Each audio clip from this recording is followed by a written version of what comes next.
La grâce de Jésus notre Seigneur, l'amour de Dieu le Père et la communion de l'Esprit Saint soient toujours avec vous. Deuxième dimanche du temps de l'Avent. Préparez le chemin pour une personne VIP, c'est-à-dire Jésus-Christ. Jésus est notre invité VIP et nous préparons sa venue tout au long de ce temps. Chaque fois qu'il y a un événement important ou la visite d'une personnalité très important, c'est-à-dire VIP, il est toujours nécessaire de se préparer et se préparer dignement. Il peut s'agir d'un événement sportif. Le Cameroun préfère accueillir la Coupe d'Afrique des Nations, par exemple, de la visite du pape, du président ou d'autres dignitaires essentiels. Ce sont des personnes ou des événements VIP. Les routes sont aménagées, les palmiers et autres décorations sont placées spécialement sur le chemin qu'emprunteront les personnes concernées, c'est-à-dire ces personnes VIP. La bonne nouvelle que nous avons aujourd'hui, mes chers frères et sœurs, c'est qu'une personnalité très importante, VIP, arrive. Son nom est Jésus-Christ, le Fils du Dieu.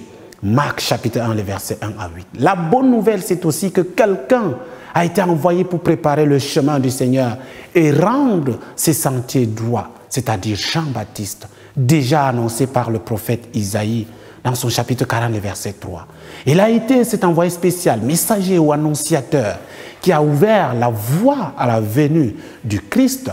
Il l'a fait en menant une visite austère, en prêchant la repentance et en ouvrant la voie à la venue du Christ par sa mort. Par un mode de vie austère, il était vêtu de la peau du chameau, se nourrissait des sauterelles, de miel sauvage et de ce qu'il pouvait trouver dans le désert. Il vivait dans le désert et était le prophète sauvage et ascétique. Sa vie était enfin un message. En voyant sa tenue, sa nourriture et ses messages crus, les gens affluaient vers lui et ils en profitaient pour leur prêcher et leur donner le baptême de la repentance. En effet, mes chers frères et sœurs, toute la Judée et tout le peuple de Jérusalem allait à lui. Et baptisés par lui dans le Jourdain, ils confessaient leurs péchés. La deuxième des choses, c'est sa prédication sur la repentance. La prédication de Jean était centrée sur un changement de cœur, un changement radical, ou ce que nous pouvons appeler une métanoïa totale.